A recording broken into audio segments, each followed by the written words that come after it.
Hello guys, welcome back to my YouTube channel. ഞാനിതാ ചെറിയൊരു video ആയിട്ട് വന്നിട്ടുണ്ട് കേട്ടോ. നിങ്ങളെല്ലാവരും സുഖമായിരിക്കുമെന്ന് വിശ്വസിക്കുന്നു. എൻ്റെ വീഡിയോ ഇഷ്ടപ്പെടുകയാണെങ്കിൽ പ്ലീസ് ലൈക്ക് ചെയ്യുക, സബ്സ്ക്രൈബ് ചെയ്യുക, സപ്പോർട്ട് ചെയ്യുക, ഷെയർ ചെയ്യുക കേട്ടോ.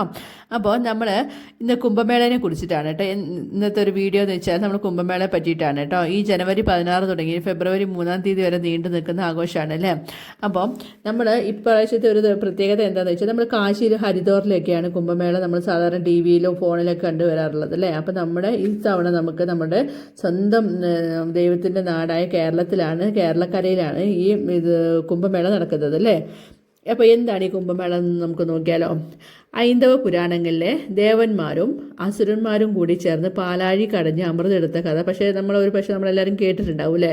പാലാഴിയിൽ നിന്ന് അമൃത് വന്നത് ഒരു കുംഭത്തിലായിരുന്നു അത്രേ. കുംഭം എന്നാൽ ജലം സംഭരിക്കുന്ന പാത്രം. ആ കുംഭം തന്നെയാണ് കുംഭമേള എന്ന വാക്കിലെ കുംഭവും.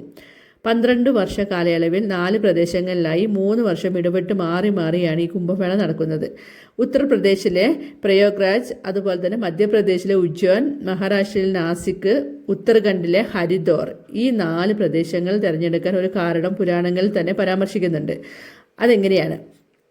പാലാഴിയിൽ നിന്നും കുംഭം വന്നപ്പോൾ അത് മൊത്തമായി സ്വന്തമാക്കാൻ വേണ്ടി ദേവന്മാരും അസുരന്മാരും തമ്മിൽ 12 ദിവസം പോരാടിയെന്നും ഈ 12 ദിവസത്തെ പോരാട്ടത്തിനിടയിൽ കുംഭത്തിൽ നിന്നും അമൃതിൻ്റെ ചില തുള്ളികൾ ഭൂമിയിൽ 4 പ്രദേശങ്ങളിൽ വീണു എന്നും ആ ഇടങ്ങളിലുള്ള നദികളിൽ ഈ അമൃതിൻ്റെ പ്രസരിപ്പ് അതേ ദിവസം സമാനമായ നക്ഷത്ര ചലനം ആകാശത്ത് വരുമ്പോൾ ഉണ്ടാകുമെന്നാണ് വിശ്വാസം. ഈ വിശ്വാസപ്രകാരമാണ് കുംഭമേള അരങ്ങേറുന്നത്. അതേ ദിവസം ആ നദികളിൽ മുങ്ങിക്കുളിക്കുമ്പോൾ നമ്മുടെ മുൻജന്മ പാപങ്ങളും തീരുമെന്നും നമുക്ക് ഈ ജന്മത്തിൽ കൂടുതൽ ഉണർവും പ്രസരിപ്പോടും കൂടി നമ്മുടെ കർമ്മങ്ങളെല്ലാം ചെയ്യാൻ കഴിയുമെന്ന വിശ്വാസം കൂടിയാണ് ഇതിലുള്ളത്.